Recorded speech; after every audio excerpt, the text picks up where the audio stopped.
Aujourd'hui, je vais vous présenter un abrégé de ce qu'on appelle la théologie du corps depuis l'enseignement de Jean-Paul II qui s'est beaucoup penché sur les questions de la famille, du couple humain, de l'amour humain, de la sexualité, de la procréation. Il a commencé à faire cela dès qu'il est devenu jeune prêtre à Cracovie. Il a beaucoup reçu de fiancés, de jeunes mariés, il a fait des préparations au mariage et voilà, il a tout au long de sa vie porté cette question-là, au point qu'il souhaitait qu'on se souvienne de lui comme du pape de la famille. Et en effet, le pape François, lorsqu'il a canonisé Jean-Paul II, il a parlé de lui comme le pape de la famille. Alors pour commencer, je voudrais vous proposer de revenir un petit peu à la base, les paroles de la création. Parce que pour avoir une vision chrétienne de la sexualité, il importe tout d'abord d'avoir une vision chrétienne de l'homme et de la femme, c'est-à-dire une vision de la personne humaine qui nous vienne du Christ, qui nous vienne de la révélation divine. Et Jésus, dans son enseignement, il reprend et complète, tout simplement, si je puis dire, le récit du livre de la Genèse. Par exemple, dans l'évangile de Marc, chapitre 10, versets 6 à 9, il dit « Au commencement de la création, Dieu les fit hommes et femmes. À cause de cela, l'homme quittera son père et sa mère, il s'attachera à sa femme, et tous les deux deviendront une seule chair. Ainsi, ils ne sont plus deux, mais une seule chair. Donc, ce que Dieu a uni, que l'homme ne le sépare pas. » Pressant que ce n'est pas lorsque monsieur et madame boivent le thé ensemble que ces paroles s'accomplissent. Une seule chair en buvant le thé, c'est pas impossible, mais Dieu les fit hommes et femmes. Donc là, je reviens au récit de la Genèse à proprement parler, celui qui a repris Jésus. Dieu a dit « Faisons l'homme à notre image, selon notre ressemblance. » Dieu créa l'homme à son image, à l'image de Dieu, il le créa homme et femme. Ces deux passages de l'Écriture contiennent en germe tout ce qu'on va aborder aujourd'hui. Il y a d'autres passages de la Bible que je citerai par-ci, par-là, et d'autres que je ne citerai pas. Mais grosso modo, on peut dire que ces deux passages contiennent toute la théologie du corps. Vous avez ici l'ensemble des catéchèses dites du mercredi de Jean-Paul II sur le sujet. Ça part de ces deux textes. Voilà. Et je peux vous le prêter si vous voulez. Non, mais c'est pour vous montrer que j'ai bossé quand même. Alors c'est vrai, de fait, c'est assez difficile de s'attaquer à la matière première. Il vaut mieux passer par des raccourcis. Oui. Alors le premier point que je voudrais développer avec vous, il y en aura trois, il y a la communion des personnes, le don des corps et des corps pour la vie, trois thèmes. Et donc on commence par la communion des personnes. La première chose qu'on peut remarquer dans ces passages bibliques que j'ai cités, c'est que la distinction entre l'homme et les autres créatures, donc les animaux, les arbres, est surtout mise en évidence par le fait que seule sa création est présentée comme le fruit d'une délibération qui établit un lien particulier avec le Créateur. Il n'y a que à propos de l'homme qu'on a quelque chose comme ça, qu'on accède un peu à la réflexion de Dieu. Faisons l'homme à notre image. Faisons l'homme selon notre ressemblance. Voilà. Donc il y a quelque chose de singulier pour l'homme, et surtout, il n'y a que pour l'homme qu'on dit qu'il est fait à l'image de Dieu. Dieu le fait image de ce qu'il est lui-même. Ainsi, l'être humain n'est pas quelque chose, mais quelqu'un.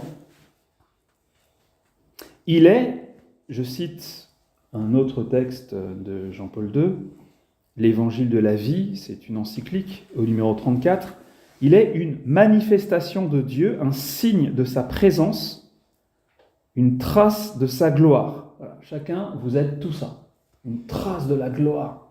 Waouh! En l'homme resplendit un reflet de la réalité même de Dieu. De ça découle une deuxième chose qu'il faut bien remarquer, c'est que notre foi dans notre création à l'image de Dieu a fait émerger une nouvelle façon de considérer l'être humain.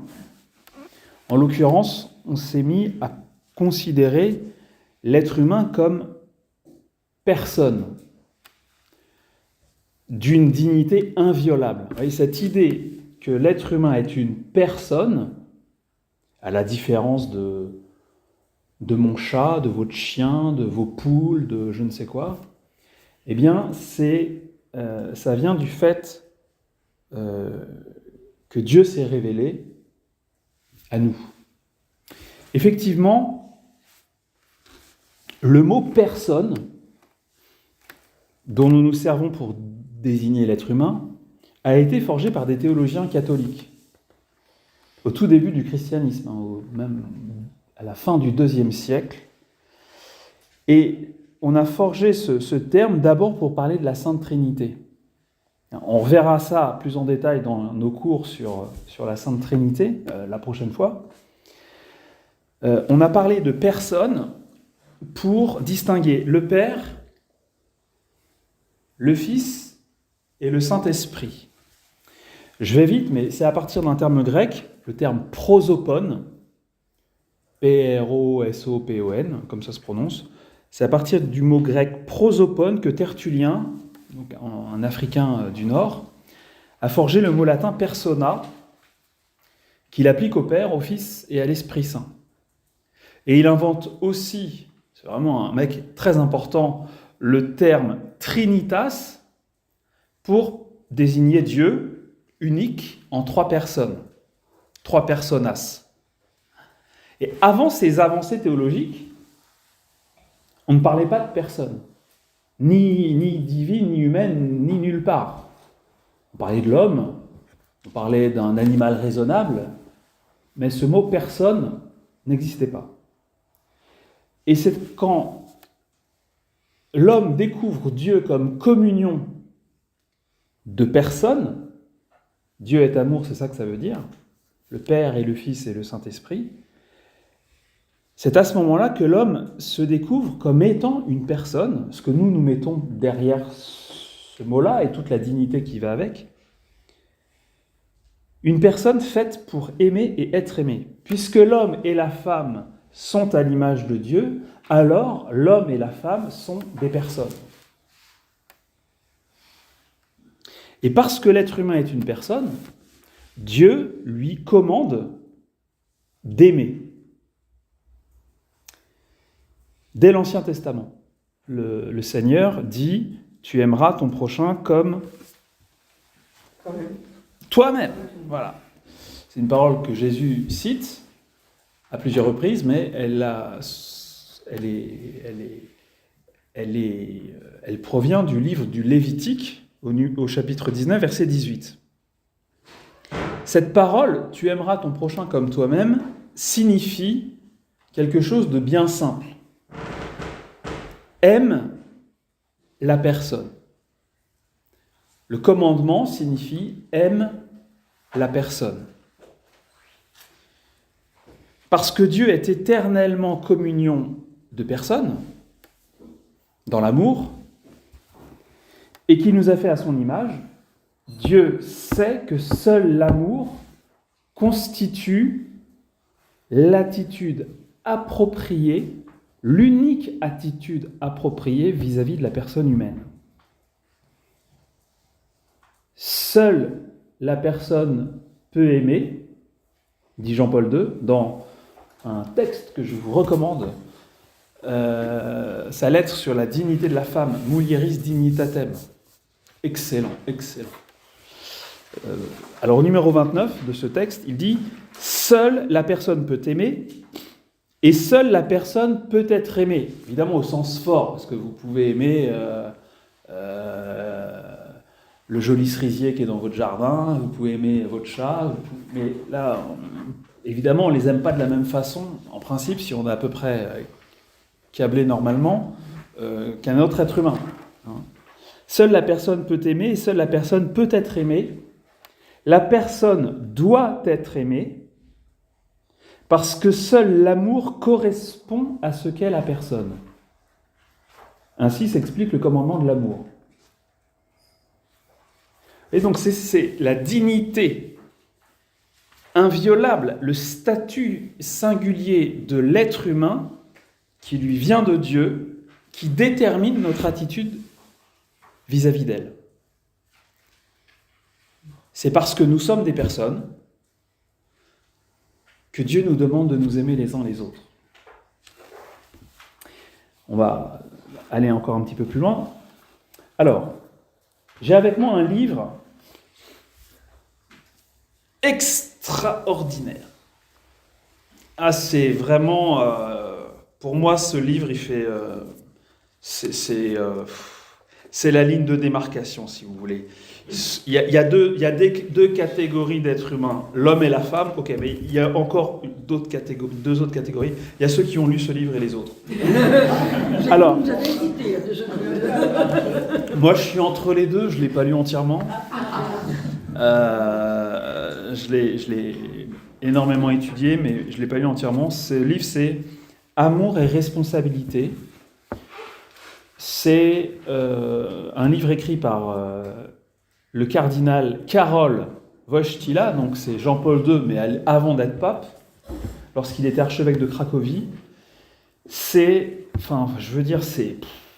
énorme, quoi. C'est fabuleux. Le problème, c'est que c'est difficile à lire. Pourquoi ? Pour deux raisons. Parce que déjà, chaque phrase, c'est... Vous voyez, quand tu lis une phrase et que tu la comprends, c'est là, c'est waouh! Waouh! Ça décoiffe. Oui, ça décoiffe. Et aussi, c'est difficile parce que Jean-Paul II, il a une façon d'écrire qui il va sur un sujet, il s'en éloigne, puis il revient, et puis voilà. Donc, en gros, vous imaginez que vous parlez chinois, vous avez travaillé le chinois, donc vous parlez chinois, mais en même temps vous n'êtes pas un chinois, donc vous ne maîtrisez pas parfaitement la langue, c'est impossible pour un Européen de maîtriser complètement le chinois. Bon, si vous allez en Chine, vous les entendez parler entre eux, vous comprenez des trucs, puis il y a des trucs que vous ne comprenez pas, mais quand vous comprenez, vous dites « ouais, bien, parle bien le chinois ». Eh bien, là, c'est un peu ça. Tu lis, par moment, tu comprends. Et ce que tu comprends, tu dis, wow, franchement, waouh. Et puis là où tu comprends pas, tu dis, c'est du chinois. Voilà. Non, mais vraiment, je vous le recommande. Hein. Et alors, ce qu'il existe, c'est des livres sur ce livre. C'est la vulgarisation, c'est vrai, il y en a plusieurs. Voilà, Amour et responsabilité, c'est du feu, quoi, franchement. Alors, dans Amour et responsabilité, le cardinal Wojtyła affirme qu'en amour, la personne fait loi. En amour, la personne fait loi. L'idée, c'est un axiome important, ça a l'air tout simple, mais c'est extrêmement profond. Nous devons aimer, c'est ça que ça signifie, comme une personne peut le faire. Et nous devons aimer la personne humaine comme elle doit l'être. C'est dans ce sens-là en amour, la personne fait loi, c'est-à-dire ça a des impacts à la fois sur celui qui aime, mais ça dépend de celui qui est aimé. Et ça dépend de notre nature profonde. C'est à la personne que s'adresse l'amour, et alors là déjà on commence à s'approcher d'un peu plus près de notre sujet, parce que là on est parti de très loin, comme vous avez remarqué, mais c'est pour la bonne cause. C'est seulement orienté vers la personne que l'amour est amour.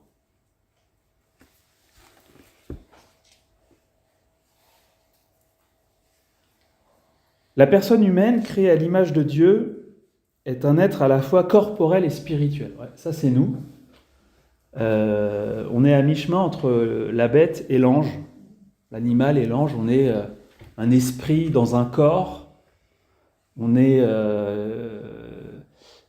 une âme incarnée. On est à la fois esprit et matière. Nous sommes les seuls comme ça. Les animaux sont matière, les anges sont esprit. Nous, on est les deux. L'esprit et la matière, en nous, forment une seule nature, la nature humaine. Nous sommes, chacun, la personne humaine est une de corps et d'âme.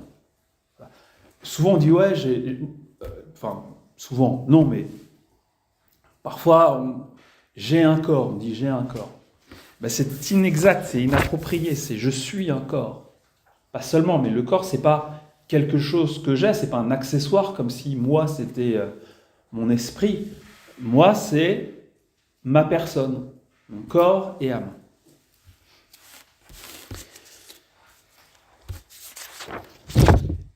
L'amour passe par le corps. L'âme humaine s'exprime dans un corps. On ne peut pas s'extraire de cette réalité matérielle. Et en s'inspirant de l'enseignement de saint Augustin, selon laquelle tous les sacrements sont des signes visibles d'une grâce invisible. Si on prend le baptême, il y a bien de l'eau, des gestes, des paroles. C'est visible, mais ça va nous donner quelque chose qui ne se voit pas. La grâce divine, la présence de la Trinité dans l'âme, c'est invisible. Oui. Signe visible d'une grâce invisible. Eh bien, en s'inspirant de l'enseignement de saint Augustin là-dessus, Jean-Paul II dit que le corps est sacrement de la personne. L'idée, c'est que le corps est le signe visible qui révèle la personne humaine, la personne intérieure, plus exactement, voilà, la personne intérieure. Le corps me rend présent la personne d'autrui. La personne d'autrui ne peut pas être présente sans son corps. Sauf après la mort. Mais donc le sujet d'aujourd'hui concerne les personnes vivantes. La personne ne peut pas être présente sans son corps. Le corps m'ouvre l'accès à lui. Son corps m'ouvre l'accès à lui. Son corps m'expose la personne de l'autre. Et c'est très fort parce que, je ne vais pas développer trop ce thème-là, mais vous voyez, les visages, je parle chez nous, mais les visages s'exposent à nous nus. Le visage est nu. Il y a une exposition, un dévoilement, une forme de vulnérabilité, de pauvreté du visage, qui n'a rien. Potentiellement, on peut dire que le corps me donne l'autre, et que moi, à travers mon corps, je vais, pour accueillir l'autre, eh bien, ça passe aussi par mon corps. On ne peut pas se rencontrer autrement qu'au travers de notre corps, quoi. Pour vous voir, il faut que je vous vois, quoi. Et pour vous voir, ou vous entendre, ou vous toucher même. Mais pour vous voir, vous entendre, vous toucher, il faut votre corps et le mien. la personne se rencontre au travers du corps. L'âme s'exprime au travers du corps. Je ne peux pas aimer sans mon corps, vous voyez. Et même si je pense par exemple à ma petite maman que j'aime et qui est à l'autre bout de la France, et ben même faire ça, ça suppose que j'ai un cerveau, vous voyez, ça passe quand même par le corps. Et puis quand je pense à elle, j'ai des images, et ces images, elles sont le fruit de tous les moments qu'on a passés physiquement ensemble. On ne peut pas aimer sans le corps. Écrire une lettre, ça passe par le corps. Écouter un message, ça passe par le corps.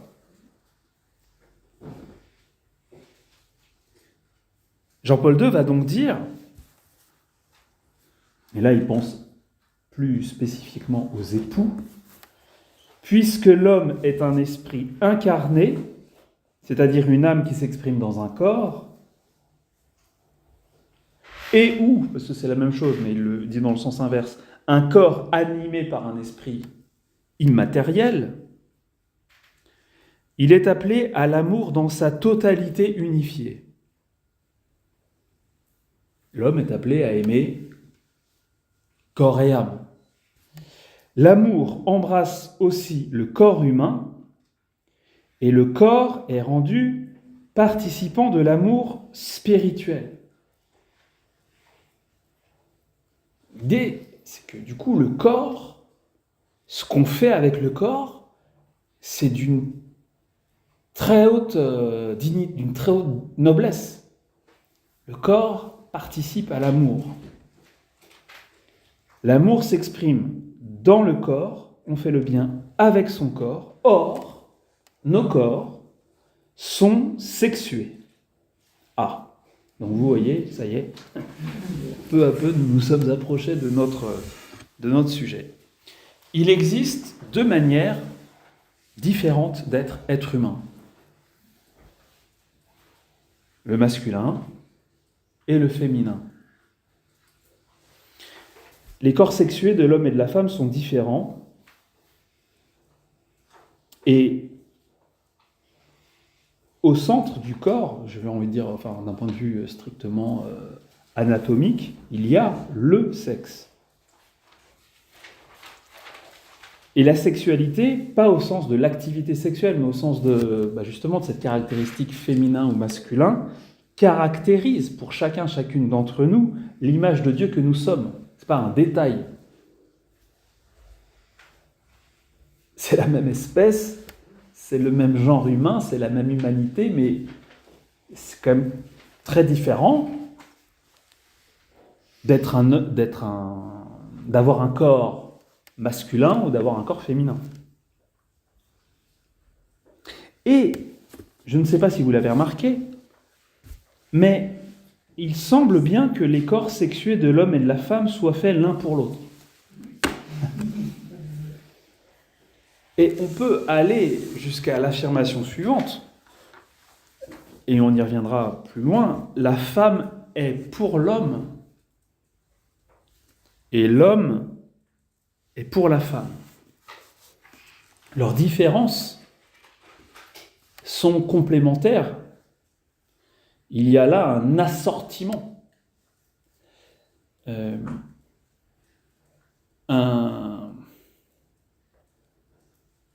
Oui, il y a là un assortiment. Le corps, dit un auteur qui s'est penché sur ces questions-là, à la lumière des enseignements de Jean-Paul II, donc c'est l'auteur de ce livre-là, Mary Healy, une Américaine. Je ne sais pas si vous avez entendu parler de ces ouvrages, Les hommes viennent de Mars, les femmes viennent de Vénus. C'est marrant, franchement c'est marrant. La pièce de théâtre, franchement on se marre bien. Bon, parfois il y aurait plutôt de quoi pleurer, mais en fait c'est quand même rigolo, quoi. Elle a écrit un livre, Les hommes et les femmes viennent d'Éden. Voilà. Le titre renvoie bien sûr au livre... Oui, mais au livre Mars et Vénus. On vient de la même planète, en fait. Bah oui.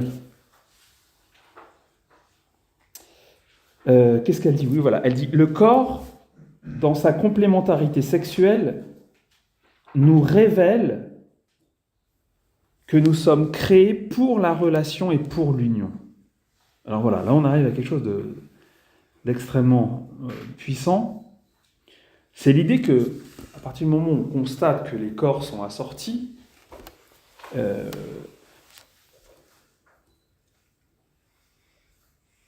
on en arrive à pouvoir dire que notre vocation à l'amour, et donc à la sainteté, est inscrite dans la chair, dans le corps. C'est notre corps qui, le premier, proclame que seul l'amour convient à la personne. Aimer et être aimé, aimer et tout donner, se donner soi-même. Vous voyez, notre sexualité nous tourne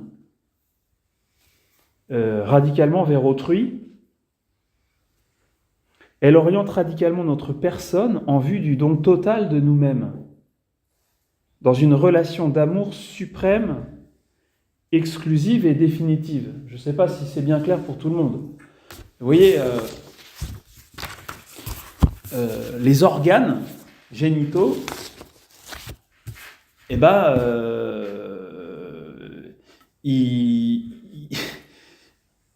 ils sont assortis aux organes génitaux de l'autre genre.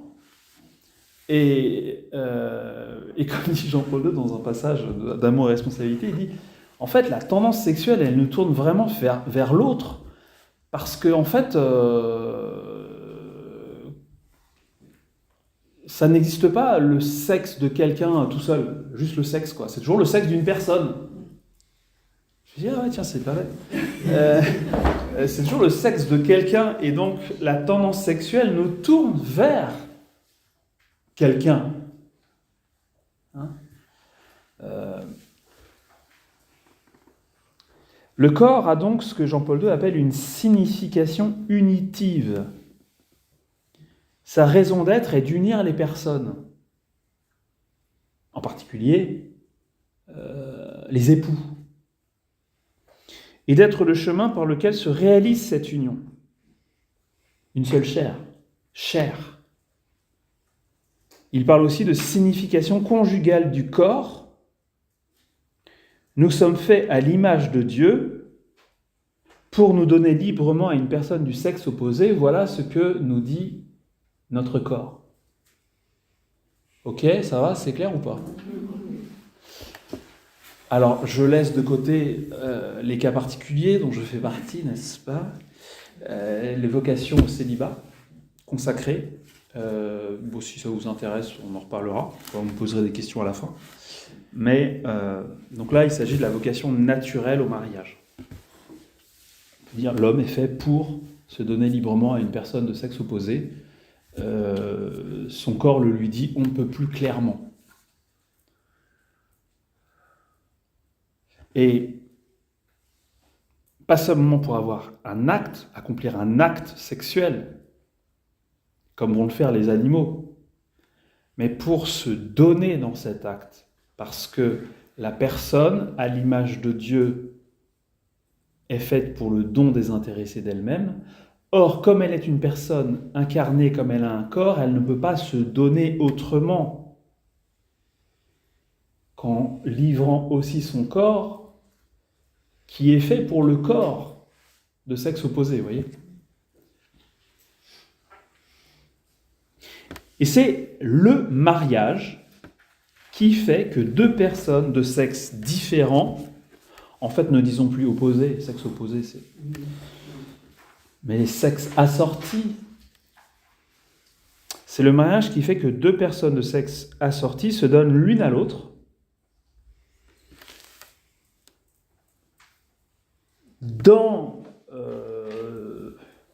en baignant, si je puis dire, dans l'amour du Créateur et avec sa bénédiction. Dans le sacrement du mariage, les époux se donnent l'un à l'autre, et après, c'est l'échange des consentements, et après, il y a la bénédiction nuptiale. Et ça, eh bien, ça doit nous faire penser au récit de la Genèse, où Dieu amène la femme à l'homme, il la lui donne, l'homme, en réponse, se donne à son tour, et Dieu les bénit. Dieu les bénit et leur dit « Soyez féconds et multipliez-vous ». Donc, évidemment, moi je dis ça au passage, je l'avais viré, mais je leur dis quand même, à partir du moment où Dieu dit à l'homme et à la femme « Soyez féconds, multipliez-vous », à partir du moment où il a doté les personnes humaines de sexualité, il est évident que le péché des origines n'a rien à voir avec le sexe. Donc là, c'est vraiment une idée qui circule dans les milieux chrétiens, et pas que chrétiens, que voilà, le péché c'est d'avoir couché ensemble, quoi. Ben, en fait, non, puisque c'est Dieu qui vous... Dieu avait tout fait pour que ça puisse se faire. Hein. En plus, il était tout nu, alors là, c'était pratique. Hein. Non, mais je veux dire, le péché d'Adam et Ève, c'est l'orgueil. Voilà. Ça n'a rien à voir, c'est tout l'inverse d'un péché, on pourrait dire, comme on dit, un péché de la chair, mais c'est pas beau comme expression, j'aime pas du tout, mais au moins, vous voyez bien de quoi je veux dire. C'est un péché de l'esprit. Un péché d'orgueil. L'orgueil, c'est dans la tête, hein. Enfin, dans l'esprit, c'est pas dans le pantalon. Hein. Je te reçois comme époux et je me donne à toi. Voilà, ça c'est l'échange des consentements. En tout cas, c'est la deuxième formule de l'échange des consentements. Il y en a 3, mais moi, c'est celle que je préfère. Je te reçois parce que tu te donnes et je me donne à toi. Voilà, l'échange des consentements des époux lors du mariage est la réalisation du don total d'eux-mêmes, déjà. C'est pas seulement une parole, c'est un acte par lequel les époux se donnent l'un à l'autre en se mariant à l'église. L'apôtre Paul, il ne dit pas en se mariant à l'église, il dit en se mariant dans le Seigneur. C'est la même idée. Paul parle du sacrement de mariage quand il parle du mariage dans le Seigneur. Et donc, en vertu de ce don total d'eux-mêmes, scellé dans le sacrement du mariage, les époux appartiennent l'un à l'autre. Je fais cet enseignement ou un à peu près identique, et là, une dame qui vient me voir, me dit mais non, on n'appartient pas à son mari, moi j'appartiens pas à mon mari. Si. Non, jamais, moi j'avais l'impression que j'appartenais à mon mari. Si, t'appartiens bien à ton mari. Alors ça, on est dans la logique de l'évangile, donc c'est toujours, le principe c'est toujours une logique d'amour. Quand j'appartiens à l'autre, ça ne veut pas dire que l'autre peut faire ce que je veux, qu'il veut de moi. C'est... moi j'appartiens à Dieu, vous appartenez à Dieu. On est consacré à Dieu par notre baptême. Ça ne veut pas dire que Dieu, il fait ce qu'il veut de toi, tiens, vas-y. Je veux dire, on n'est pas des jouets. Au contraire, parce qu'on lui appartient, qu'il prend soin de nous, parce qu'il prend soin de ses affaires, non, de ses enfants. Donc, voilà, les époux s'appartiennent l'un à l'autre, et ils s'appartiennent mutuellement, avec leur corps fait l'un pour l'autre. Avec leur corps qui s'accouple si merveilleusement bien. Bon, parfois, c'est un peu compliqué, mais bon, en gros, ça fonctionne, quoi. Hein. Alors, leur union sexuelle est l'aboutissement et l'expression de l'amour qui les pressa au don irrévocable de l'un à l'autre, qui les poussa à faire de leur existence une vie, non pas seulement avec un autre, mais une vie pour un autre. Ça, Jean-Paul II, il dit une existence de la personne pour la personne. Voilà. Dans le mariage, on fait de son existence une existence personnelle pour la personne. C'est pas du tout la même chose de vivre avec quelqu'un et de vivre pour lui.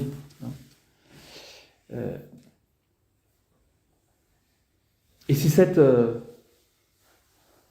ce don, vous voyez, tu te donnes à moi et je te reçois et je me donne à toi, qui justifie que les corps se mêlent. Vous voyez, cette appartenance mutuelle des corps qui sont ordonnés l'un à l'autre. Alors il faut encore aller plus loin, plutôt monter plus haut, et parvenir ainsi à ce qu'on peut dire, après on va redescendre, pour parvenir à ce qu'on peut dire de plus abouti, de plus profond au sujet de l'être humain. Tout à l'heure j'évoquais la Sainte Trinité. Eh bien, la Sainte Trinité a créé l'homme et la femme. Ok. Donc, des personnes divines, réellement distinctes entre elles. Et une, cependant,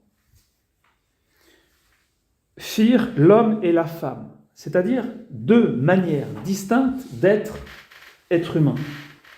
Trois personnes divines, distinctes entre elles, font l'homme et la femme, deux manières distinctes d'être être humain, en vue de leur union, de leur complémentarité, de leur communion. Ainsi, Dieu les fit comme un reflet de ce qu'il est lui-même, comme un reflet de l'unité des personnes divines entre elles. Dieu est amour, ça veut dire Dieu est communion de personnes, et le couple humain, et la famille plus largement, est appelé à constituer une communauté de personnes, une famille. Elle ne sera jamais une comme la Trinité est une, mais c'est bien papa, maman et les enfants, ça fait une famille.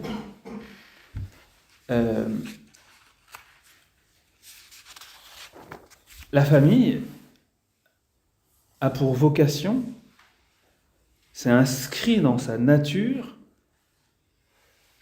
à être une petite image de la Trinité sur la terre.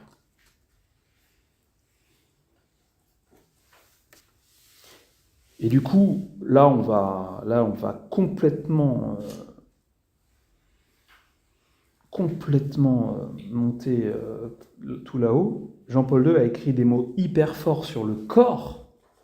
Il dit « Le corps, et lui seul, est capable de rendre visible ce qui est invisible, à savoir le spirituel et le divin. » Le spirituel, c'est-à-dire le fait que la personne a vocation librement à se donner, à aimer, nous sommes faits pour aimer, voilà le spirituel, oui, le corps nous le montre, j'en ai assez parlé. Et le divin, c'est un peu ce que j'ai dit juste avant, et de toute façon la suite l'affirme, il va falloir de nouveau expliquer. Le corps a été créé pour transférer dans la réalité visible du monde le mystère caché en Dieu depuis les temps immémoriaux. Alors là, franchement, le corps et lui seul est capable de rendre visible ce qui est invisible, le spirituel et le divin. Il a été créé pour transférer dans la réalité visible du monde le mystère caché en Dieu depuis les temps immémoriaux. Le corps est le chemin par où on se réalise, par où on réalise le don de nous-mêmes et la communion des personnes entre elles. Donc il inscrit dans la matière, dans la chair, réalité visible et matérielle que nous sommes, il inscrit dans la matière la communion d'amour des esprits humains, des âmes. Or, nous sommes à l'image de Dieu, et en plus, nous vivons de l'amour même de Dieu, par la charité qui est répandue en nous par l'Esprit Saint. Du coup, le mystère de Dieu, la Sainte Trinité, la communion des trois personnes divines, est rendu tangible en ce monde au travers du couple humain et de la famille qui lui ressemblent et qui vivent de lui. Donc effectivement, le couple rend visible, tangible, le mystère caché en Dieu, ce mystère qui nous a été révélé, qui est celui de la Sainte Trinité. Alors on doit en déduire que le corps humain révèle en quelque sorte Dieu.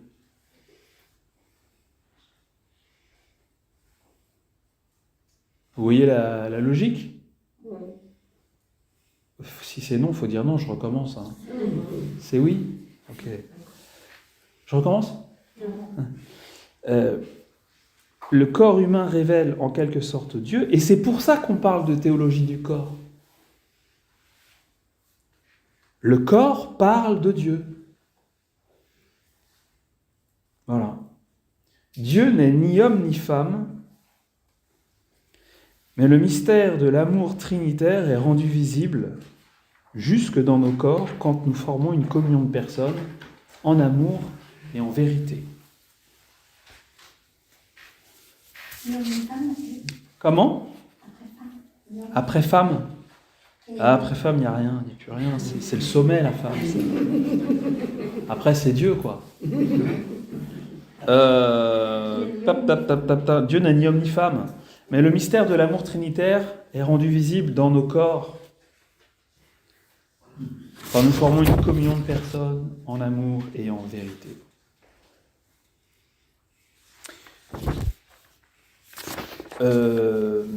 Oui, d'ailleurs, attendez, il faut quand même que je surveille le temps qui passe, parce que...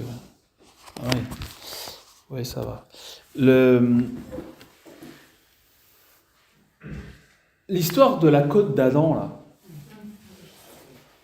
justement, vous savez, dans le récit de la création, c'est vrai, je plaisantais, mais c'est pas faux. La femme arrive en dernier. Elle fait une erreur en créant l'homme, il y a la femme. Non, c'est pas du tout ça. C'est que si Dieu avait fait l'inverse, s'il avait créé la femme avant l'homme, quand il se serait attelé à l'homme, la femme se serait penchée au-dessus de sa tête, elle a dit « Non, pas comme ça !» Attendez. Donc, non, c'est l'aboutissement. Vous voyez, en fait, l'idée qu'il y a avec cette histoire de côte qui est assez étrange, hein, c'est une image, bien sûr. Cette image, cette poésie, ce langage nous parle de l'incomplétude de l'homme. Vous voyez, l'homme, il a un morceau qui est plus là, quoi. Et il est dans quelqu'un d'autre. Et donc l'homme ne peut se réaliser, l'homme ne peut atteindre son accomplissement que dans l'altérité. La femme. Alors, grand 2, le don des corps. Le don des corps. Revenons à la création. Enfin, on ne l'a pas vraiment quitté, mais... Comment expliquer, ça fait lien avec ce que je viens de dire, comment expliquer la joyeuse exclamation d'Adam lorsqu'il découvre Ève? Mon père, c'est parce qu'elle était nue qu'il jubile. Non. Enfin si, mais pas au sens où on pourrait le comprendre. Le fait est qu'ils sont nus. Donc tiens, cadeau. Sympa. Mais c'est seulement après le péché d'orgueil que le texte nous dit qu'ils s'en rendent compte. Alors leurs yeux à tous deux s'ouvrirent et ils connurent qu'ils étaient nus. Alors, encore ces textes très, très riches, mais un peu étranges, et qu'il faut creuser pour leur faire jaillir la lumière. Qu'est-ce que ça signifie? Ce qu'il faut comprendre, c'est qu'avant le péché, leur regard ne s'arrêtait pas au corps et à ses valeurs sexuelles. Ils ne voyaient pas le sexe, surtout, ou d'abord, le sexe avec la jouissance possible. Non, ils voyaient la personne.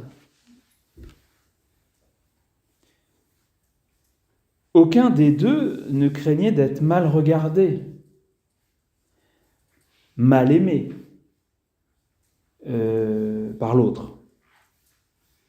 Aucun risque d'être regardé autrement qu'avec un regard semblable à celui du Créateur. Aucun risque d'être considéré autrement que comme une personne. Aucun risque d'être considéré comme une chose dont on peut jouir égoïstement. aucun risque de faire de l'autre un chemin de repli sur soi, un moyen de repli sur soi égoïste.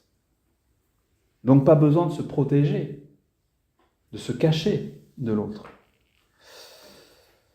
Leur corps, dont ils avaient une pleine compréhension, leur disait que l'amour serait la clé de leur existence.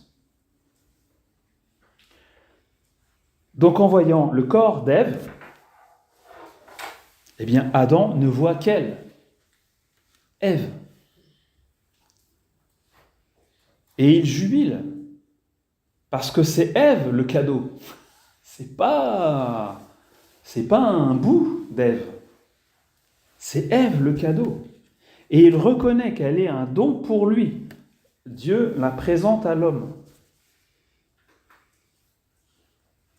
Il reconnaît qu'elle est un don pour lui, puisque le corps, il est capable de voir quand même la différence, vous voyez, il n'y a pas de problème entre le sien et celui de la femme, sont parfaitement assortis. Donc c'est pour elle, c'est pour lui qu'elle est là. Adam reconnaît qu'Ève est un don pour lui et qu'il peut devenir à son tour un don pour elle. La femme est donnée à l'homme et l'homme devient don à son tour. Voilà. Et Adam, il est trop content. Ça, ce que je viens de vous dire, vous pouvez le retrouver dans quelque chose d'assez court, qu'on a un texte, une méditation de Jean-Paul II qui a été découverte après sa mort, un texte qui n'avait pas été publié, qui s'appelle « Méditation sur le don désintéressé ». Voilà, c'est très très beau. Et si le corps est l'expression du don des personnes, c'est aussi l'expression du don de Dieu. Le corps parle de la création comme d'un cadeau. Parce que le corps montre que l'autre, il est fait pour moi, il a été pensé pour que l'amour soit possible. C'est un cadeau parce que ni l'homme ni la femme ne sont à l'origine de leur propre existence. Donc le corps est témoin de l'existence de l'amour créateur, comme source. Le masculin et le féminin sont signes de la bonté de Dieu. Pour qu'ils se donnent l'un à l'autre, il fallut que Dieu les crée l'un pour l'autre. Merci Seigneur.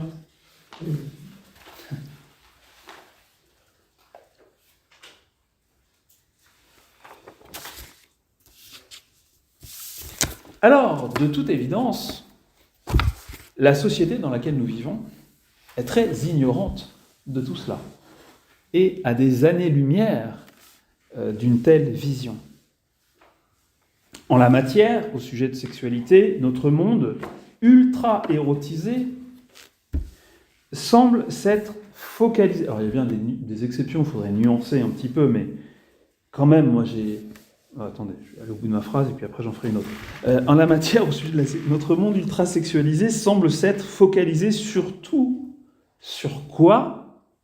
Sur la recherche du plaisir maximum. Et donc, sur ce qu'on pourrait carrément appeler la technique de l'orgasme. Pour satisfaire le désir de jouir au maximum et sans entrave. J'ai, à une époque, pas mal... Oui, j'ai parcouru quelques articles de revues, de sites très, très en vogue, hein. Elle, Biba, Psychologie, Super Conneries, enfin plein de trucs un peu comme ça. Et dans les rubriques sexe, enfin amour, c'est toujours love and sex. Franchement, il n'est pas beaucoup question d'amour, hein. C'est plutôt question de sexe, quoi. Comment faire de sa vie de couple, comment faire de ses expériences des choses vraiment qui rejoignent le porno des années 80. Donc voilà, je peux vous le dire maintenant parce que je sais comment on peut faire. Voilà, super, comme projet de vie, hein, de couple. Pourquoi telle ou telle pratique, c'est vraiment le ciment du couple. pourquoi les hommes préfèrent telle chose, les femmes telle autre, pourquoi les femmes n'aiment pas du tout cette chose-là, etc. Voilà, j'ai lu. Hein. Peut-être que vous avez lu aussi d'ailleurs, mais j'espère pas en fait.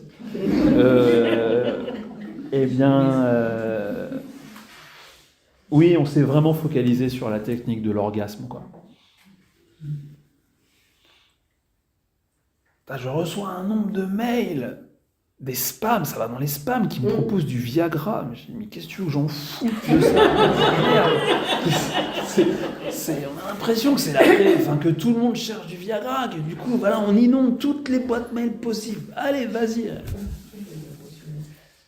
Et c'est ça l'idée, la vision de la sexualité, c'est ça, d'accord. Bon, effectivement, on est très loin. Et Carole Wojtyla le dit très bien, la grandeur de l'amour se mesure à la valeur de la personne qui se donne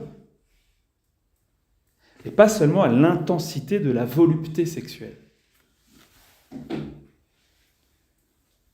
On peut dire que l'épanouissement des époux, l'épanouissement sexuel des époux dépend davantage de la profondeur de leur communion, c'est-à-dire la qualité de leur relation,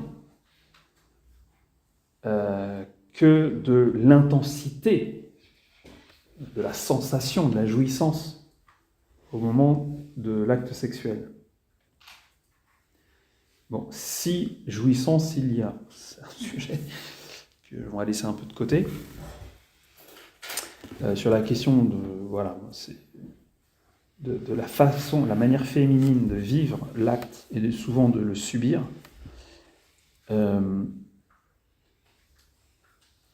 Mais oui, la réussite de l'acte dépend de la communion, et pas d'une technique, ni de... Je ne sais pas comment ça se présente, le Viagra, d'ailleurs, je sais pas si c'est de la poudre, faut la sniffer, faut la gommer, je sais pas. Un cachet bleu. Un cachet bleu. Dans la pub de Fiat. Comme l'engrais du jardin, là, l'engrais bleu. Ah, d'accord. Un cachet bleu, d'accord. Et ça devient bleu aussi ou... Ça a des effets secondaires redoutables. Ah ouais, d'accord. Ça, je veux bien le croire. Alors, dans Amoris Laetitia, donc c'est un texte sur le mariage, et l'amour, la famille, tout ça, au numéro 152, le Saint-Père affirme que la dimension érotique de l'amour est un don de Dieu, qui embellit la rencontre des époux.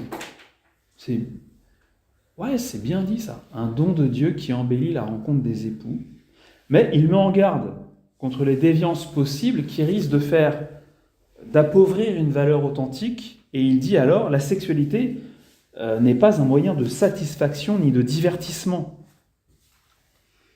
parce qu'elle est un langage interpersonnel où l'autre est pris au sérieux avec sa valeur sacrée et inviolable. L'homme et la femme doivent composer avec leurs différences. Pas simple, hein ? Alors, j'ai un super truc à lire, mais il est un peu tard. Si j'ai le temps, je vous le lirai, mais j'ai peur de ne pas avoir le temps. Sur la dimension morale, donc on va dire comment la charité se joue dans la façon dont l'homme, en particulier, enfin l'homme masculin, doit s'ajuster à la manière féminine de vivre la sexualité. Il en va de la charité. Donc ça, c'est une façon d'être charitable à laquelle on ne pense pas forcément toujours. Tiens, pendant le carême, je pourrais être plus charitable. On s'est pas dit on n'avait pas forcément pensé que ça pouvait se jouer là. Tiens, mais j'aimerais beaucoup grandir en charité. On n'a pas forcément pensé que ça pouvait se jouer là. Donc si ça vous dit, je vous lirai après. Et je voudrais par contre vous lire un truc qui vient d'un endroit pas du tout catho. J'ai trouvé ça, si vous voulez, dans des revues d'écologie et de collapsologie. Vous connaissez la collapsologie ? Non. La collapsologie, c'est un peu la réflexion sur l'effondrement du système occidental pour des raisons climatiques, raréfaction des ressources énergétiques, etc. Bon, enfin un truc qui n'a a priori rien à voir avec notre sujet, mais dedans il y avait un truc sur une vision en fait finalement un peu nature de la sexualité. Dans ces revues, souvent on veut revenir à quelque chose de plus authentique, de moins chimique, de moins artificiel. Et là, j'ai trouvé un truc vraiment super. Enfin, vraiment super. Peut-être qu'il faudrait mettre des nuances, mais je pense que ça va vous parler, mesdames.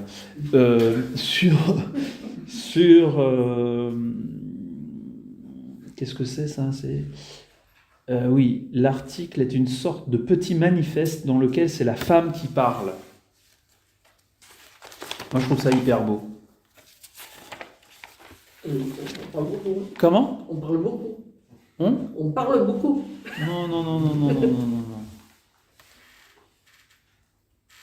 Je ne veux pas de rapport de séduction.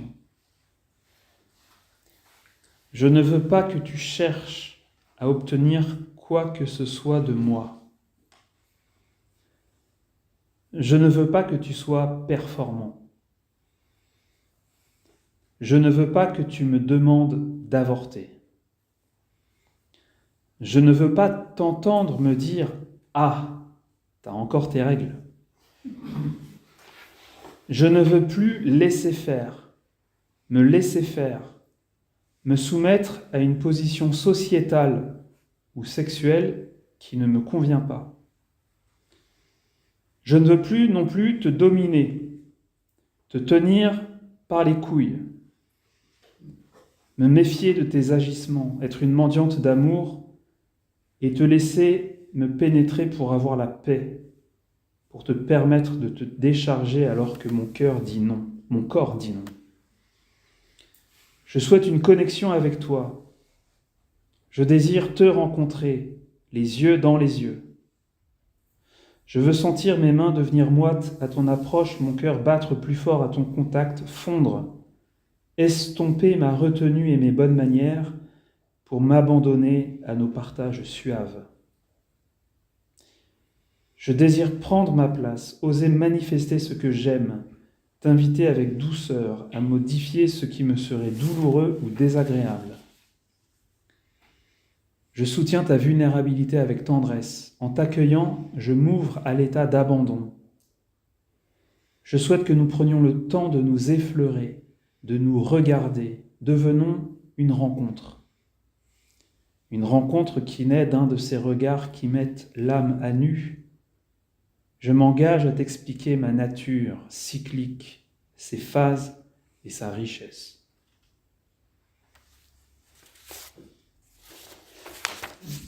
Eh ben dis donc.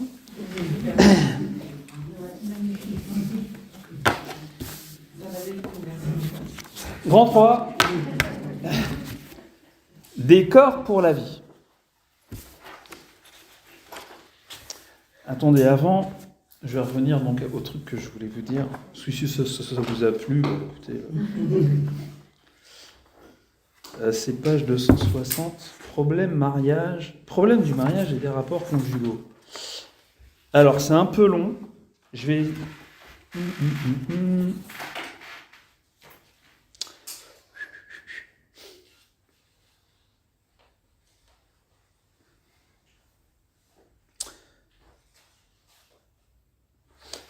Ok, c'est parti. Nous avons défini l'amour comme une tendance au bien véritable d'une autre personne. Donc, comme une antithèse de l'égoïsme. Puisque, dans le mariage, l'homme et la femme s'unissent également dans le domaine des rapports sexuels, il est nécessaire qu'ils cherchent ce bien dans ce domaine également, le bien de l'autre. Du point de vue de l'amour de la personne et de l'altruisme, il faut exiger que dans l'acte sexuel, l'homme ne soit pas seul à atteindre le point culminant de l'excitation sexuelle, que celui-ci se produise avec la participation de la femme et non à ses dépens.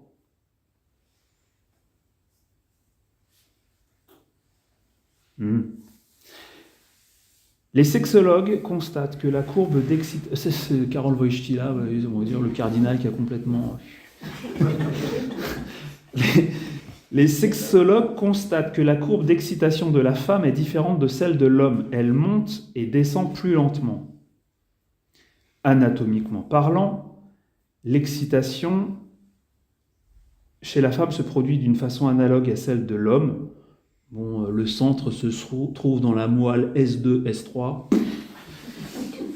Toutefois, son organisme est doté de plusieurs zones érogènes, ce qui est une sorte de compensation du fait que son excitation croît plus lentement. C'est bien vu, hein ? L'homme doit tenir compte de cette différence de réaction, et ce, non pour des raisons hédonistes, pour plus de kiff, de plaisir, mais altruistes. Il existe dans ce domaine un rythme dicté par la nature que les conjoints doivent retrouver pour arriver au même moment, au point culminant d'excitation sexuelle. Le bonheur subjectif, le bonheur que chacun éprouvera, aura alors des traits de joie que donne l'accord de l'action avec l'ordre objectif de la nature. Ok ? Grosso modo, vous avez compris l'idée. Hein. L'égoïsme, par contre, dans ce cas, il s'agirait plutôt de l'égoïsme de l'homme, est inséparable de cette utilisation où une personne cherche son propre plaisir au détriment d'une autre. Il devient apparent que les recommandations de la sexologie ne peuvent être appliquées en dehors de la morale. Voilà. Il y a une connotation morale dans ces histoires-là, de chercher l'orgasme ensemble.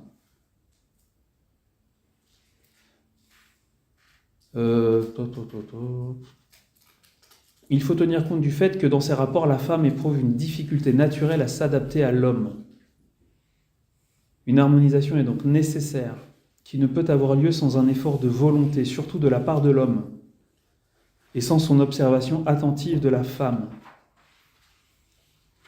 Lorsque celle-ci ne trouve pas dans les rapports sexuels la satisfaction naturelle liée au point culminant de l'excitation sexuelle, orgasme, il est à craindre qu'elle n'éprouve pas pleinement l'acte conjugal, qu'elle n'y engage pas sa personnalité entière, ce qui la rend particulièrement sujette aux névroses et entraîne une frigidité sexuelle, c'est-à-dire une incapacité d'éprouver l'excitation, surtout dans sa phase culminante.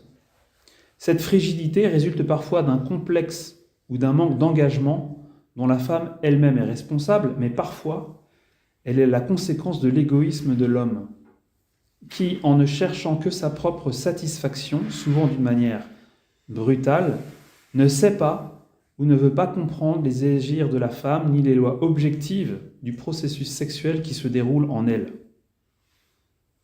La femme commence alors à éviter les rapports sexuels. Voilà. La femme commence alors à éviter les rapports sexuels et ressent une répulsion qui est aussi, voire plus difficile à dominer que la tendance sexuelle. Etc., etc. Pas bête, hein, cardinal. Hein. C'est étonnant. Très évolué dans ce domaine. Grand 3. Des corps pour la vie. Bon, tout ça, c'est très bien. Hein. Vous êtes d'accord, c'est très bien. Hein. Franchement, chapeau.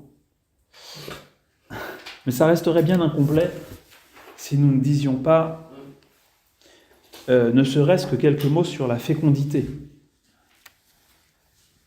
J'avais remarqué que dans les rubriques Love and Sex des fameux magazines dont je vous parlais, il était jamais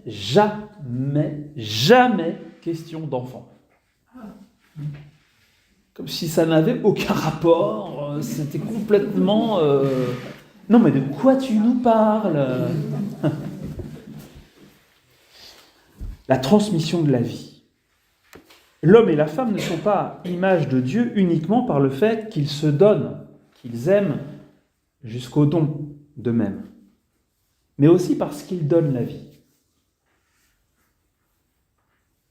À l'image du Dieu créateur, Père et Mère donnent la vie. Ils sont procréateurs. Procréateurs, la procréation. Dieu est amour, il est vie et donateur de vie. Les époux s'aiment et donnent la vie. Notre vocation glorieuse, enfin, je veux dire quel je sais pas comment on peut dire, privilège, non, quel honneur, quelle grandeur pour l'être humain de pouvoir donner la vie, une vie qui n'aura pas de fin, d'inscrire dans l'éternité quelqu'un. Notre vocation glorieuse à donner la vie est inscrite dans la chair, comme l'est notre vocation à l'amour. C'est dans le même acte que les époux s'unissent avec amour et conçoivent leur enfant. Je ne m'aventurerai pas aujourd'hui. Ah tiens, petit chat. Bon, t'es pas à l'image de Dieu, mais je t'aime bien quand même. Comment? On va la garder, non? Hein? J'en ai pas. Ah, elle vient écouter, elle trouve ça super intéressant. Voilà. Chez nous, c'est vachement plus simple. Bah, surtout chez toi. Hein. Oui. C'est dans le même acte C'est vous qui êtes mémoire, hein? que les époux s'unissent avec amour et conçoivent leurs enfants. Donc oui, je disais, je ne m'aventurerai pas aujourd'hui dans le sujet de la PMA. Bon, j'écarte de toute façon la question de la PMA pour les femmes seules et pour les couples homosexuels. Là, je parle de la PMA dont je ne veux pas parler maintenant, la PMA pour les couples hétérosexuels. Enfin, pour les couples, quoi.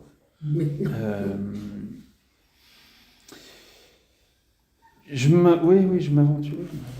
Voilà. Je ne m'aventurerai pas sur ce sujet qui fait intervenir des tiers, qui fait intervenir la technique et le tri sélectif des embryons, puis la destruction ou congélation des embryons dits surnuméraires, hein, ceux qui sont en trop, quoi. On laisse ça. Dans le plan de Dieu, les enfants ont droit à être conçus dans un acte d'amour. Que la vie humaine soit directement, immédiatement, c'est-à-dire sans intermédiaire, directement sourcée dans l'amour des parents et de Dieu. Le point que je voudrais soulever est le suivant. Donc je vous préviens, c'est un sujet ultra délicat, difficile, subtil. Mais parlons-en, lançons le sujet, ouais, on est là pour s'éclater. Le point est le suivant. Que faut-il penser d'une dissociation de l'expression de l'amour dans le langage des corps des époux de l'ouverture à la procréation? Ok ? Que faut-il penser d'une dissociation de l'expression de l'amour des époux dans le langage des corps de l'ouverture à la procréation? Cette dissociation pose question, compte tenu de tout ce qu'on a dit jusqu'à maintenant. Si ce qu'on a dit, ce que j'ai dit jusqu'à maintenant est vrai, alors ce que je vais dire maintenant est vrai aussi. Mais si ce que je vais dire maintenant est faux, ça annule tout ce qu'il y a eu avant.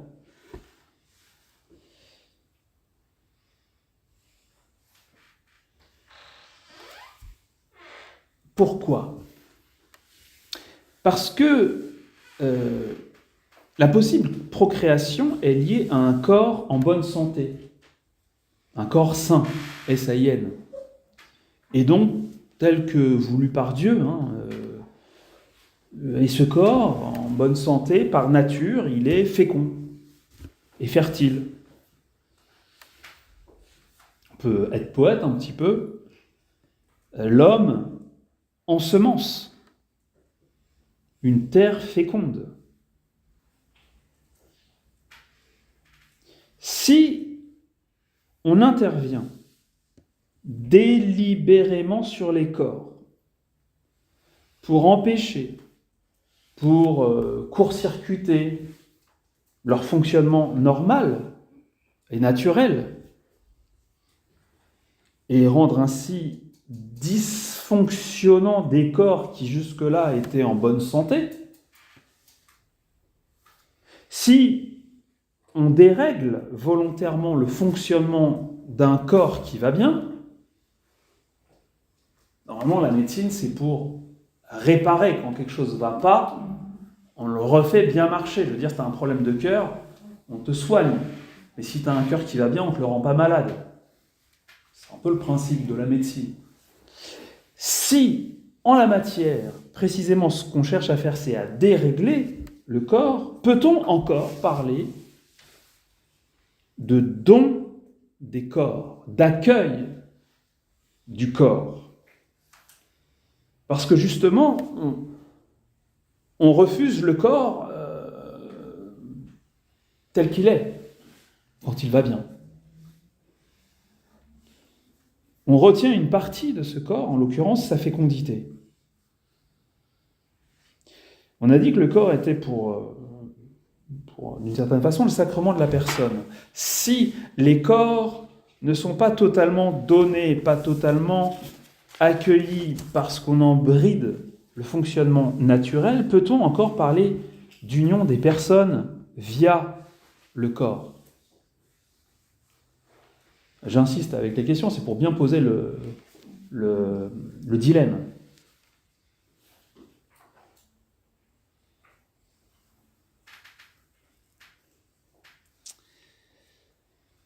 Eh bien, vous sentiez venir la réponse.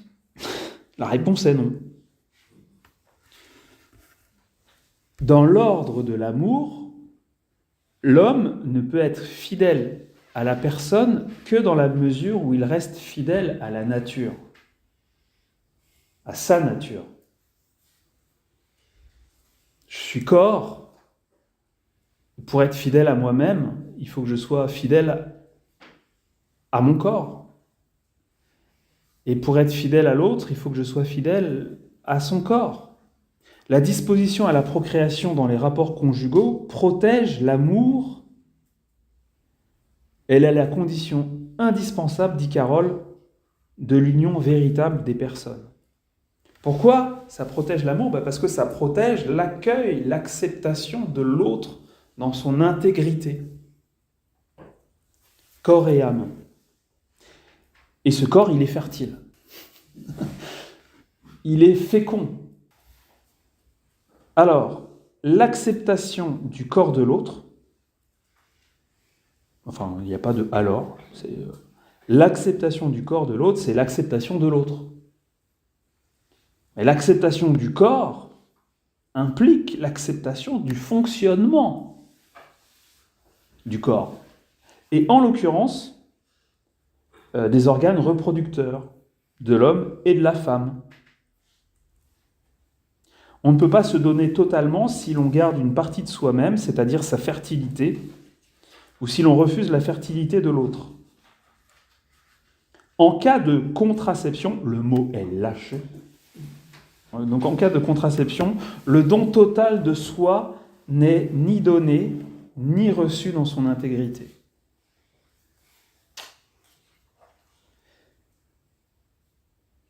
Alors attention,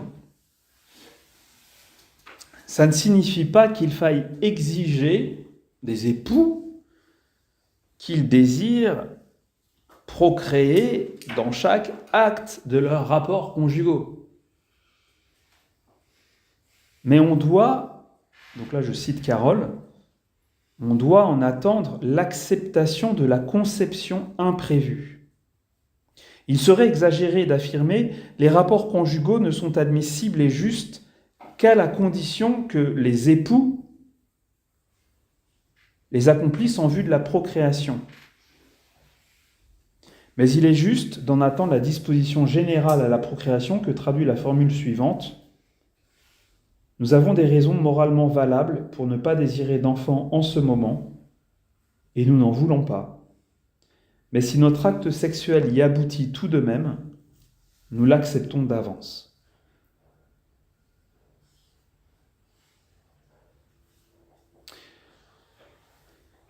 Le principe est donc clair, tout acte matrimonial doit être ouvert à la vie. Et il faut donc exclure comme intrinsèquement mauvais, donc ça c'est une notion de théologie très, très précise, intrinsèquement mauvais, ça veut dire qu'il ne peut jamais être bon.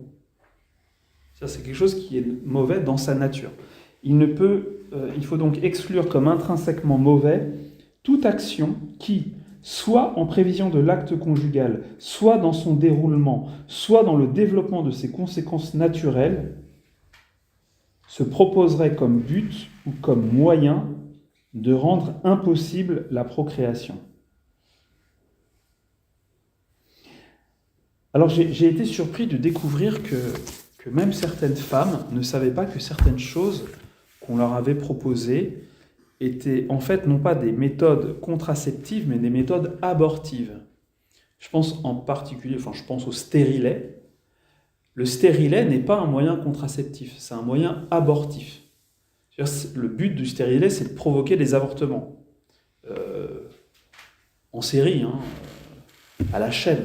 Parce qu'il ne s'agit pas d'empêcher la fécondation de l'ovule, il s'agit d'empêcher la nidification de l'œuf. Donc comme l'œuf ne peut pas s'accrocher aux parois de l'utérus, eh bien, il part. Voilà. Donc c'est un avortement. Donc ça, c'est pas de la contraception, c'est abortif. Alors certains médecins disent oui, mais il y a des stérilets qui ont des composantes chimiques et qui vont tuer les spermatozoïdes. Oui, mais déjà c'est pas bien de tuer les spermatozoïdes, c'est pas du tout gentil. Et en plus, ça marche pas automatiquement. Et c'est pas de l'insecticide, quoi. Ça les tue pas forcément. Et donc, si ça les tue pas, c'est des champions. Ils vont à l'ovule, fécondation, bim. Donc, hop, c'est parti. La vie est partie pour l'éternité, mais elle va pas pouvoir s'accrocher. Elle va descendre, elle va pas pouvoir s'accrocher aux parois de l'utérus, et donc il va être détruit. C'est un avortement. Et donc, c'est terrible parce que c'est des avortements, on n'en a même pas conscience. Et donc, c'est le truc le pire. Enfin, le pire, c'est l'avortement, mais dans toutes les méthodes dites contraceptives, artificielles, le pire, bien sûr, c'est le stérilet. Après, il y a les pilules du lendemain. Donc là, c'est pareil, c'est pas contraceptif, par définition, c'est le lendemain. Ou le surlendemain, c'est abortif. Et ça fait très mal.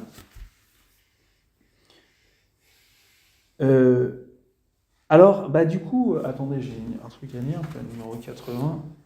Qu'est-ce qu'il dit là ?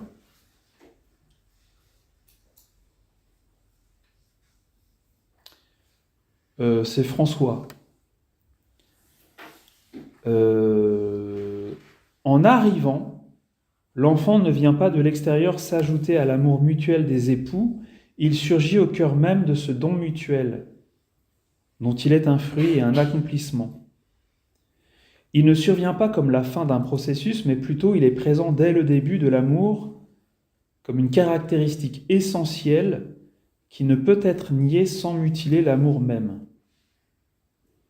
Dès le départ, l'amour rejette toute tendance à s'enfermer sur lui-même et s'ouvre à une fécondité qui le prolonge au-delà de sa propre existence. Donc aucun acte génital des époux ne peut nier ce sens, même si pour diverses raisons, il ne peut pas toujours de fait engendrer une nouvelle vie. Ouais, oui, c'est vrai, mais bon, ça n'ajoute pas grand-chose à ce que j'ai dit. Alors du coup, il reste les méthodes naturelles de régulation des naissances, qui elles sont bonnes. Mais à ce sujet, je me permets de renvoyer aux spécialistes, aux experts en la matière, et il y en a de plus en plus, pas seulement dans l'Église, mais même en dehors d'une société qui en a de plus en plus marre de la... surtout de la pilule, en fait. Surtout de la pilule.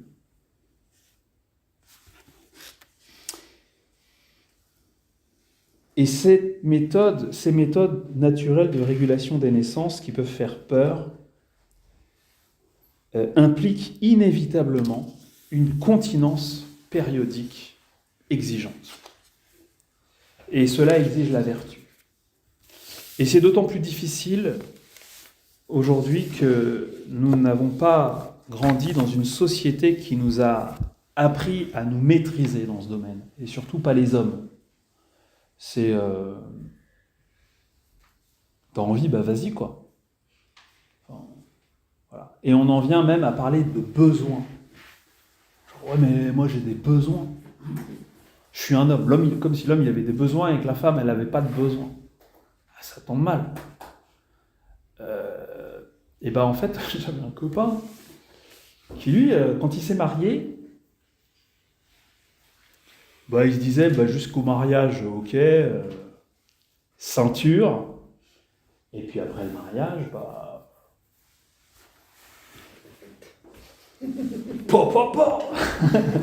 Et puis lui, il se disait, mais en fait,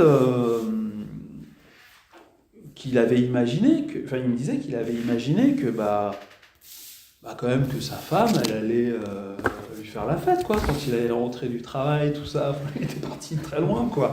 Et puis il disait, mais en fait, si je l'attends, ça viendra jamais, quoi, ça vient jamais ce truc-là. Mais moi j'ai des besoins. Alors ils sont allés voir lui ou les deux, je sais plus, aller voir une conseillère conjugale ou je sais pas quoi, sexologue. Il dit, mais voilà, comment je fais, moi j'ai des besoins. Et là, la personne qui est allée voir, lui dit, non, je vous arrête tout de suite.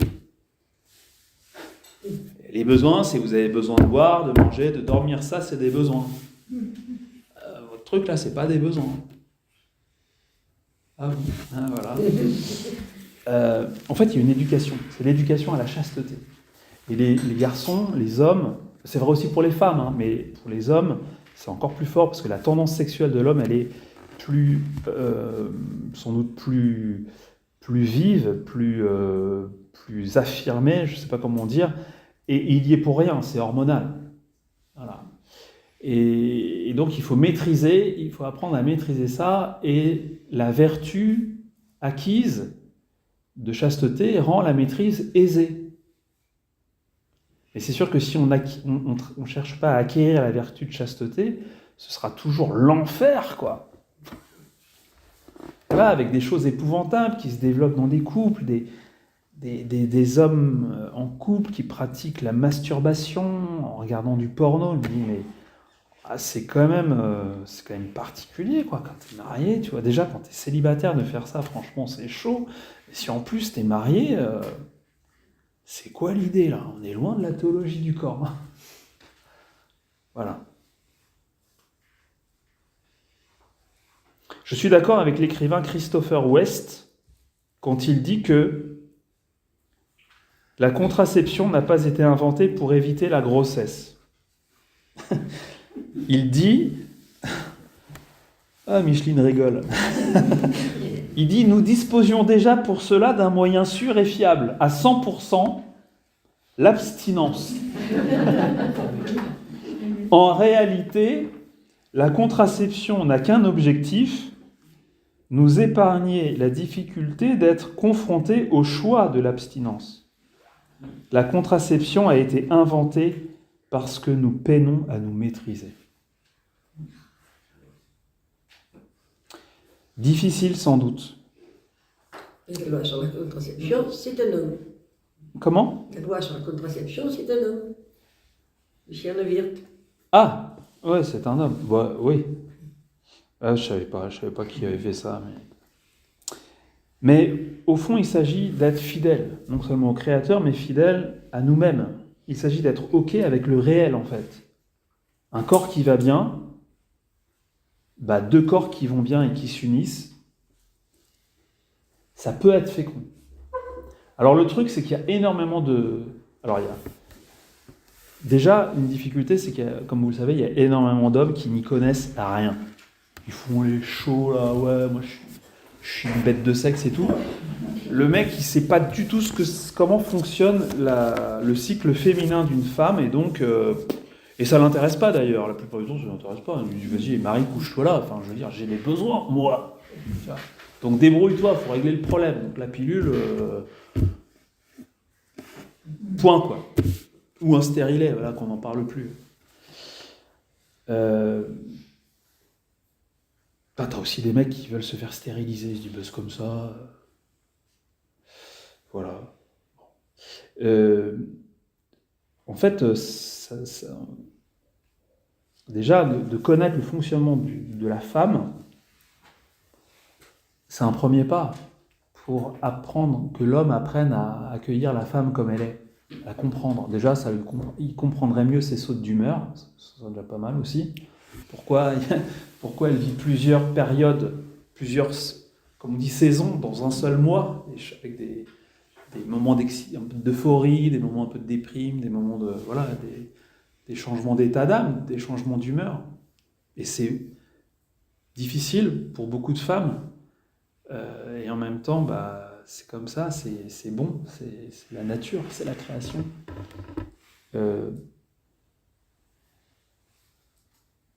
Les hommes doivent apprendre ça. Parce que la question de la régulation naturelle des naissances, la question de la régulation des naissances, c'est quelque chose qui doit se vivre en couple. Et pour se vivre en couple, il faut savoir quand est-ce que madame est fertile, quand est-ce qu'elle ne l'est pas. Alors, c'est pas une science exacte. Enfin, c'est pas... Il y a des femmes qui sont réglées très bien, et puis d'autres qui sont... ça va, enfin, ça oscille, quoi. Bon, voilà. C'est ça, la réalité. Le réel, c'est ça. Il s'agit d'être OK avec le réel. Avec nous, en fait, tel qu'on est, pour de vrai. Alors, je vais vous laisser le temps de poser des questions, mais je conclus. Sur l'ensemble, pas que sur cette partie qui est la plus, je pense, délicate, difficile, parce qu'en fait, c'est celle-ci qui vient particulièrement interroger nos comportements, notre façon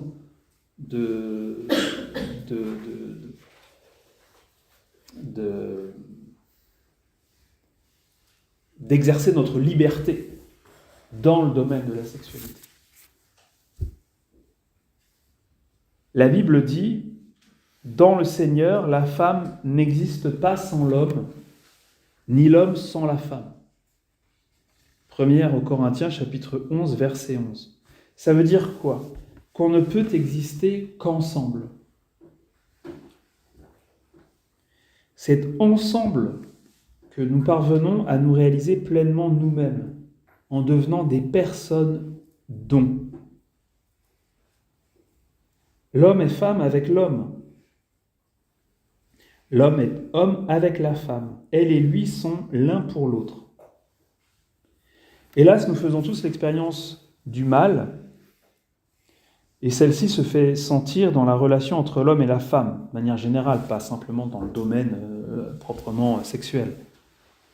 L'union est menacée par tout un tas de choses, et les époux ont besoin de la grâce de Dieu, sans laquelle ils ne peuvent parvenir à réaliser l'union de leur vie en vue de laquelle Dieu les a créés au commencement. Eh bien, il y a un sacrement pour ça. Le sacrement du mariage perfectionne l'amour des époux et fortifie leur union indissoluble. Par cette grâce, ils s'aident mutuellement à atteindre la sainteté dans la vie conjugale et dans l'accueil et l'éducation des enfants. C'est sanctifiant. Vous n'avez pas dit. C'est sanctifiant d'avoir un époux, d'avoir une épouse, oh là là, d'avoir des enfants. Je me suis demandé un jour pourquoi c'était si compliqué. Sans même parler de péché, donc de discorde, de manque d'amour, etc., de méchanceté ou de colère ou je ne sais quoi. Simplement, pourquoi c'était si compliqué pour l'homme de comprendre la femme, pour la femme de comprendre l'homme, qu'ils arrivent à se rejoindre, quoi, à s'atteindre, vraiment. C'est quand même, c'est compliqué, hein. Et en fait, je pense que tout ça, c'est au service de l'amour. C'est-à-dire que vous êtes obligé de vous décentrer pour parvenir à l'harmonie. Vous êtes obligé de vous décentrer de vous-même, de vous mettre à la place de l'autre. Donc ça, et il n'y a que l'amour qui peut faire qu'on mette au centre de sa vie quelqu'un d'autre que soi-même. Comment pense un mec ? Il pense pas. Comment pense une femme ? Oh alors là, on aimerait bien savoir. Oui.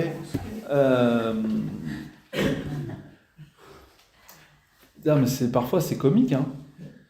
Enfin, c'est comique quand on est extérieur. Dedans, c'est un peu la baston, mais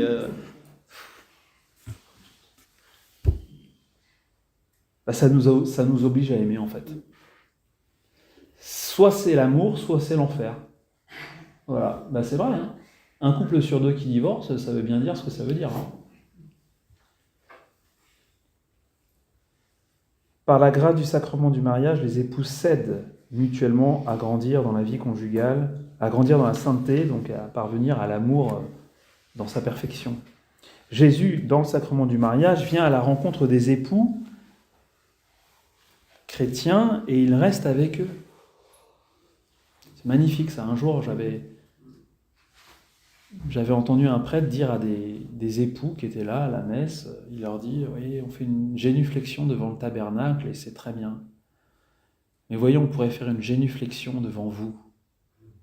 Parce que vous qui êtes mariés, entre vous, il y a Jésus. » J'avais trouvé ça trop beau. Il y a donc un salut pour le couple et une rédemption pour le corps, c'est-à-dire des retrouvailles possibles avec la signification unitive et nuptiale du corps. On peut sauver le corps, quoi. En fait, le corps, c'est ça. Mon corps parle de Dieu, mon corps parle de ma vocation à l'amour jusqu'au don total. Et tu peux me donner la grâce, Seigneur, de le vivre vraiment. Même ce qui est plus difficile. Et mon dernier point, c'était peut-être un des points les plus délicats.